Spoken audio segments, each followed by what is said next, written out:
Hi folks, welcome back to Did Syd Dark Side of the Moon, Dark Side of Oz, Dark Side of the Rainbow, etc. This will be our conclusion episode, and I'd like to go through and summarize as many ideas as I can and discuss some of the main points and then discuss a few films once we've done that. As I mentioned before, I want to discuss Dune since it's being paired with the Dark Side of the Moon album. So let's go ahead then and start off with our main points that we discussed previously. The first one I really want to get into is, of course, the use of the poet John Clare.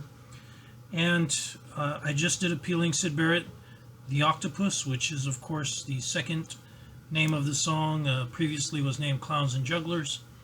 And Mr. Barrett recorded that song in the late 60s. So within that song, Paul Belbin has written an article, Untangling the Octopus. We've discussed that. And he kind of breaks down the use of John Clare's poetry in the song The Octopus, and it's quite evident there that Syd is doing so.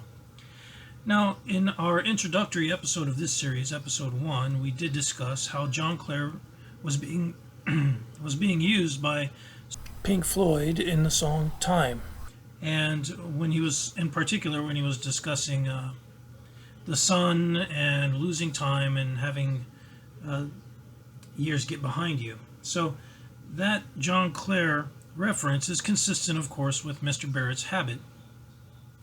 And, of course, there's no way of knowing who wrote something. More than one person in the world can refer to John Clare. But we do have a context that is similar and a methodology that's similar. So in my opinion, that makes it more likely that, of course, Mr. Barrett is working with the band or for the band in some capacity and is perhaps helping to author lyrics for the music. The second thing I'd like to discuss, of course, is that other people have done an analysis of Dark Side of Oz and Dark Side of the Rainbow as a theory. And previously I mentioned that they have done a superficial review if they have not evaluated all of the layers that are possible for contextual discussion. So, for example, the very, very first layer is, of course, simply to watch Dark Side of Oz or watch The Wizard of Oz and have the music playing from Dark Side of the Moon. Now, when you do so, you lose whatever dialogue is happening in the film. So that, of course, could be a second layer. Anyone can listen to the music of the album, compare it with scenes and actions of the film, and then draw any connections that they see. That's a very simple analysis to do. A more difficult thing is, of course, to listen to both at the same time and then compare them to one another. And as an example of this, I'll point to, of course, the fact that just before Dorothy sings Somewhere Over the Rainbow, she mentions that there is a place that is safe on the other side of the moon, which of course is very likely, if you follow this theory, that dark side of the moon comes from that analysis or from that comparison. And that's such a strong linkage that it's very hard to deny, in my opinion. Now, that song, of course, Somewhere Over the Rainbow, was incredibly popular and incredibly influential.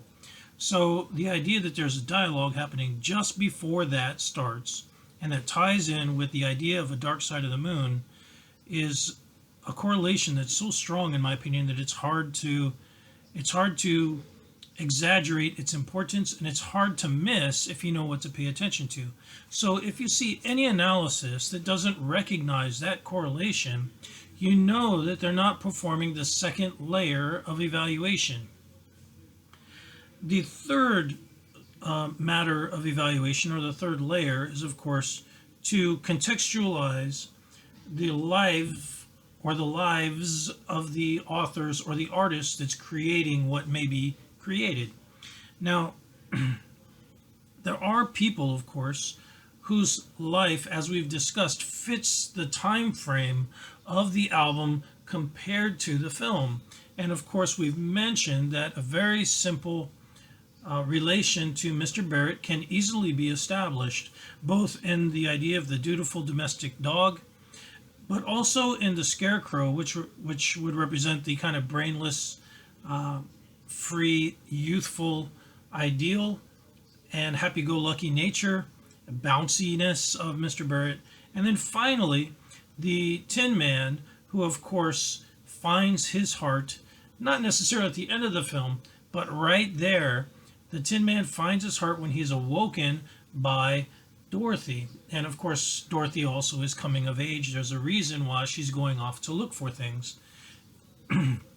So, that coming of age, it's a mutual kind of a progression of Dorothy and also this kind of accumulated ideal of a male would very easily tie in, I think, with the history of Mr. Barrett and his struggle that's expressed in a number of songs, including the song Vegetable Man. And, of course, the much earlier song, See Emily Play. He's coming back to this idea over and over again of course, the idea of reaching adulthood and that adolescent age where a person is awakened, where their adulthood is awakened, and in many ways, the broader spectrum of possibilities that tie in with relations, and even, of course, with familial relations and with intercourse itself, as kind of the flowering of humanity within a person, or at least the potential flowering of humanity within a person. And as we've discussed as well in our Peeling Syd Barrett episode on the Octopus, also the idea of Romeo and Juliet, which is tied up within that, and the pink flowering metaphor, which is specifically called out in Romeo and Juliet. Now, there is a poem, of course, that ties in with this same idea, and I just want to read it to you very quickly. It's by Robert Herrick, and it's entitled To the Virgins to Make Much of Time. It goes like this: Gather ye rosebuds while ye may, old time is still a-flying, and this same flower that smiles today, tomorrow will be dying. So there's a flower reference and a time reference. A time, of course, is one of the songs off of the Dark Side of the Moon album, and it is consistent with the idea of losing time, which are the lyrics to Breathe. The next verse is the glorious lamp of heaven, the sun, the higher he's a-getting, the sooner will his race be run, and nearer he's to setting. So there again is the idea of the sun's movement, trying to catch up with the sun, having years get behind you. As we mentioned, that's tied up in John Clare, but it's also here in this poem. And of course, it's also potentially expressed within the movie Wizard of Oz. And the nature of that, the Dark Side of Oz, which of course, the very nature of this is tied up in songs like Breathe in the Air, Time, and The Great Gig in the Sky. And of course, I'll get into that a little bit more when we discuss Dune, but I just want to point out, of course, that as we previously mentioned in a song like Scream Thy Last Scream and The Great Gig in the Sky, the idea is quite similar, that you have this screaming that's occurring, but you don't know if it's screams of death or of pleasure, and of course those might be tied together. In other words, the idea of being human and growing older and maturing is tied not only to the eventual certainty of death, but also the growth that occurs at that time. Now, the next two verses of the poem are, That age is best, which is the first, when youth and blood are warmer, but being spent, the worse and worse times still succeed the former. Then be not coy, but use your time, and while ye may go merry, for having lost but once your prime, you may forever tarry. That sensation of depression and sadness over the lost pinnacle of youth can be expressed in many of Mr. Barrett's songs. You'll just have to take my word for that if you don't believe me, but there are quite a few songs of reminiscence and of happy summer times that are expressed within his music, and they are quite obvious to people who recognize the nature of his lyrics and his music. Now, One of the things that I would like to point out as we move ahead here is that there is this kind of theme of money that seems to keep coming up over and over again, not just in The Wonderful Wizard of Oz and in the film The Wizard of Oz, but also in a film like The Shining. Now, let's start with The Wizard of Oz. Now, in The Wizard of Oz, of course, and The Wonderful Wizard of Oz, there are allusions to this metaphor, although, as we've discussed, having the author actually call them out and state that they were in his mindset, I haven't seen him actually do that. So perhaps the author didn't intend to do that. Perhaps he did and didn't know it. Perhaps he did and he just didn't want to talk about it. But there is an undercurrent, of course, of money, and we've discussed that in our previous episodes. I just want to point out that at the end of the film, of course, the wizard pulls the curtain tight again after he's been discovered. How does he do so? With the offering of stand-ins for actual physical things. Now this, of course, this idea of an exchange is brought up in later Pink Floyd songs like Wish You Were Here, where you're exchanging things for real things. You're exchanging smiles for veils. You're exchanging hot air for a cool breeze.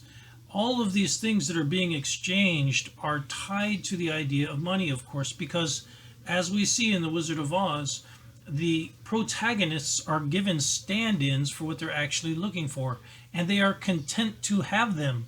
So although we could say that The Wizard of Oz ends with kind of a happy ending to a film, we have to recognize that it is possible that the message that's being delivered is a false form of happiness in a way, and perhaps that's deliberately done. I don't know if it is or not, but the idea, of course, that they've gone through this entire process, they've conquered this witch that may represent greed and perhaps envy, and then they go back to the wizard just to find out that doing so is not sufficient, just to have him pull tight a curtain again and reveal, of course, that he'll give them, or he doesn't have the power to give them what they actually want. And of course, money is an actual measure of wealth, and in some cases, with older systems, before with the gold and the silver standard, you actually had physical ties to things that were of value. Now you just have electronic or paper money. And this is what the wizard gives the protagonists in The Wizard of Oz. He gives them paper for a degree, he gives them a medal for a heart. Those types of ideas, I think, are a little bit, it's a little bit disconcerting to consider the idea that there's still a curtain that's being kind of pulled tight, and people don't seem to recognize that. So let's move on then really quick to The Shining. We've mentioned that there's an undercurrent of money that's in there. If you enjoy the idea of the theme of the gold and silver standard versus money and the stand-ins for money, and you check out the movie The Shining, you'll recognize the JFK reference and the hotel owner that walks Jack through the hotel previous to turning over the hotel to them for the winter. And I do want to point out that there is a Wendy theory now that I saw, and is a very interesting theory. And essentially what happens is this person breaks down, I'll link it here. This person breaks down the idea that Wendy is not a reliable narrator, and he does so via, this is Mr. Kubrick, of course, who in many ways I think is quite similar to Syd Barrett. He's able to compactualize very complex ideas and weave them together, and you can kind of notice certain strings of thought within what he's put together and follow it, and it's an enjoyable exercise, at least in my opinion, to look at all these subplots within these films that Mr. Kubrick has put together. And also within an album like Dark Side of the Moon, you have all these little subplots, like the effect of time on people, the effect of money on people, the effect of the philosophy of us and them, or divisiveness within humanity. These things are all within the Dark Side of the Moon album, and those subplots are within a movie like The Shining. And for me personally, I despise horror films, especially if they're kind of twisted, ones that deal with supernatural things. It's quite disturbing to me. I won't watch them. But I do recall watching The Shining when I was young, and it was a film that didn't really scare me. I don't necessarily know why, but I suspect it's because I recognized that there were a lot of subplots happening and that there was a story that was greater than just the kind of what I guess most people would consider to be the horror film nature of that film. So if you don't like horror films, I'll say that there's much, much more happening within that film, and not necessarily within the book. It's within the film. Mr. Kubrick transforms that book into a film that's much, in my opinion, much, much greater than just the book. So it's worth checking out. And that Wendy theory is a very interesting theory because, of course, the reference to Catcher in the Rye, which she starts off with in the film, she's reading Catcher in the Rye, which establishes the idea of an unreliable narrator. That's the kind of the idea within Catcher in the Rye. So from that point on, this person develops the theory that you may be seeing things from twisted points of view or from unreliable narrators' points of view. It really is a wonderful theory. It really is a wonderful idea. And I think that there's something to it. So if you're interested in that, I'll suggest you check it out. Now, the last thing that I kind of want to discuss, of course, is the nature of the film Dune as it relates to the album Dark Side of the Moon. Now, this is a wonderful pairing for the obvious, very, very obvious reasons that we've just discussed, that if you establish that the correlation, which varies from impossible to unlikely to possible to likely, highly likely versus certainty, that Pink Floyd intended this combination to be there, or perhaps Syd Barrett or someone intended for this correlation to be there, most people are going to be on that spectrum. For me personally, as I've just revealed, I think it's actually quite likely that someone has gone through and established a correlation thematically between Dark Side of the Moon and The Wizard of Oz. So if we establish that is kind of what's happening, and we recognize that you're analyzing the maturation of Emily and see Emily play, and of course that's the same thing that's happening with Dorothy and the Wizard of Oz for Dark Side of Oz, and the maturation of I would say a three-part character of Toto, Scarecrow, and the Tin Man. That maturation process, that process of moving from adolescence into adulthood is very specific, and it is very important within the story of Dune itself. Within Dune, we experience the adolescence and growing up to responsibility, and also sexual maturity of Paul Atreides. And he establishes relations with Chani, who is kind of like a dream girl in a way. She's kind of an ideal woman for him. And that process of adolescence to adulthood for both of them should be really, in my opinion, a cornerstone of that ideal for the correlation. Now, one of the reasons I really like Dune, this newer version, is because Chalamet and Zendaya, I think, are much better representatives of that time frame in a person's life, because they look the part much better. The previous Paul Atreides, I don't know the actor's name, but he did not look like an adolescent to me achieving adulthood. He looked like someone who was already like 25, 26 years old. So that's not really an adolescent to me. But Chalamet and Zendaya, I believe Zendaya, they can pull it off. They have the look, and hopefully that is an aspect of Dune that is really brought out, that there is a relationship between them that is very important, and that it reflects this kind of flowering of humanity and philosophy and spirituality and intelligence and everything else that ties in with those two characters. If they can pull that off, it really, really will be wonderful. Now, another thing that I want to point out is that there is an influence of women within the story Wizard of Oz and potentially Dark Side of Oz.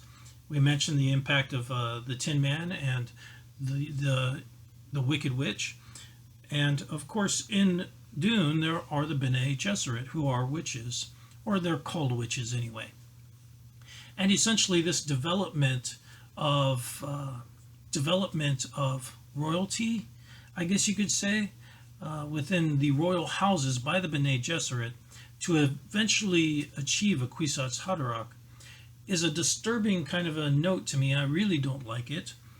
I'm turned off by that aspect of the history, and in a way I like very much that Paul Atreides, who is not supposed to be happening, he's actually someone who was born out of love between Paul's mom, who was Bene Gesserit, and his father, Duke Atreides. So the idea that she's told to have a daughter that can be married into the Harkonnens to eventually breed this Kwisatz Haderach, or this super being, is an incredibly irritating, short-sighted one, because, in my opinion, in my experiences, I have met wonderful people that, and many of them are not from royal families or rich or socially in I guess you could say in control of directing things in life. They're quite often very poor people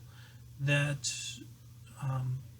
have a lot to offer the rest of the world, but and they've been forced to kind of develop and put together a philosophy or spirituality that helps not only themselves but also other people around them, which in my assessment is what a leader should encompass and what I look for in people that I consider to be friends or potential friends. So Paul's mother doesn't obey the Bene Gesserit, and she gives birth to a son, and he actually becomes the Kwisatz Haderach, which is a little bit unplanned for by the Bene Gesserit. The nature of that, I think, is quite revealing, and that the things that really happen in life can't necessarily be planned for, and often those are the most wonderful things that can happen. And of course, this idea that you have these super beings or wonderful people that just kind of can be made and people watch and are the basic plot lines for all these crappy superhero films that are happening now. That's quite disturbing. It's been used now in a number of films like Star Wars, and I don't know that it was initially planned for, but this idea of genetic super people is a very dangerous one, and it bothers me quite a bit. As I've said, I'm quite conservative in my viewpoints, and I completely disagree with this, and I feel like for some reason people are really buying into this idea that royalty is great and all these things, and so you end up with films like Game of Thrones where people are excited about who gets to be king, and I watch that and I think to myself, who cares who gets to be king? It's not about political economic power like that. It's not supposed to be. Why would I buy into that idea? And as I mentioned, I'm a Christian, so I mean, why would a Christian buy into those ideas? They're completely against what I consider to be natural demonstrated ethics of someone that I consider to be important in my life personally. And so, as I believe, well, anyway, I won't get into that too much. So anyway, there is another thing that is a correlation between Dune with much of the psychedelic movement and early Pink Floyd music, and that is, of course, the use of the substance spice. And this spice is almost like a psychedelic substance. In other words, it causes this revelatory expression within people, and that, of course, that feeling or sensation is relayed by many people. Now, as I've mentioned, I have not done any form of psychedelics, and I don't know that I ever will. But there has to be recognized a correlation between the idea of the spice and what is described as happening to Paul Atreides, the Kwisatz Haderach, when he ingests the spice, and he begins to be able to see through time and the possibilities of time. And I just want to point out again, there is a correlation to the prism on the Dark Side of the Moon album. The idea of one line in, many lines out, could very easily be evoking the idea that you have this one light, this white light that comes into you, and then you have all of these possible colors of your life. And perhaps that's the nature of the song, Any Color You Like. In other words, you choose the path that you walk on. Will you walk the green path, the red path, the blue path, all these paths that are possible? Which one will you choose to walk? That certainly, I think, could be a message that's tied within the symbol on the cover of Dark Side of the Moon. There are, of course, other songs that do seem to tie in with the movie Dune, or could easily be tied within the movie Dune. For example, "Breathe." A lot of the book Dune mentions when Paul gets to Arrakis the effect of the smell of all the spice. So he breathes in the spice, he feels it filling his body, changing who he is, waking him up, breathing in the air, and then, of course, eventually not being afraid to care, finding his Chani, and I think going on to live the next stage of his own life. There is, of course, the ideas of time and money, which are very much packed within the book of Dune. The ideas of power, the ideas of spice and the power that it brings, and of course the money that it brings, the effect of spice on the trading guild, which ties in with the idea of money. And eventually, I think one of the more important aspects of the album, which is eclipse. In other words, everything that you touch, everything you feel, everything you see, everyone that contacts you. And as you read through Dune and watch the film, you realize the impacts of all these people that are friends of Paul Atreides, all the impacts that they have on him, from Duncan, Idaho, to Gurney Halleck, all these wonderful people that have surrounded him and have affected his life in a way and enabled him to become this kind of great person. It's a building idea, and I think it's very, very well captured within that song, Eclipse. So I think that's pretty much it. I think that's just about all I wanted to point to. Again, if you haven't watched the previous episodes of this is the 4th episode. I'll suggest you go back and watch at least the first one and number 3. Number 2, I really get into a lot of the poetry and the authors that may or may not be providing context. So I don't think most people would really enjoy the 2nd episode, but some people would. So I made that for that reason. But certainly 1 and 3, and if you would, go check out Peeling Syd Barrett, The Octopus, which is the episode I just did. I think it's episode 33 or 34, I can't remember which. But I discussed the nature of Mr. Paul Belbin and John Clare, and specifically Paul Belbin's breakdown of John Clare within the song The Octopus. And when you recognize that there's a connection between The Octopus, which of course was written in the late 60s, versus Dark Side of the Moon, which is the mid 70s, you can see who came first. Definitely The Octopus came first. There's a pattern that's already set. This is following the pattern. And I do, at least personally, have to wonder, did Mr. Barrett have a hand in all of these things? And if so, that would be very much in line with the kind of capabilities that perhaps someone like Mr. Kubrick would have and demonstrated in a film like The Shining. At any rate, hopefully you enjoyed this episode and this discussion.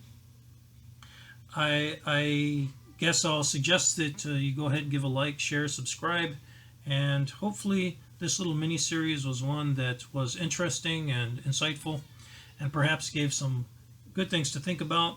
And even if you don't agree that perhaps Mr. Barrett was likely or very likely to have had a hand in the development of these topics the development of Dark Side of the Moon and the associated artwork. And even if you don't necessarily agree that it's very likely, perhaps now you'll see that it's at least possible. So that's all for now. I will talk to you folks later.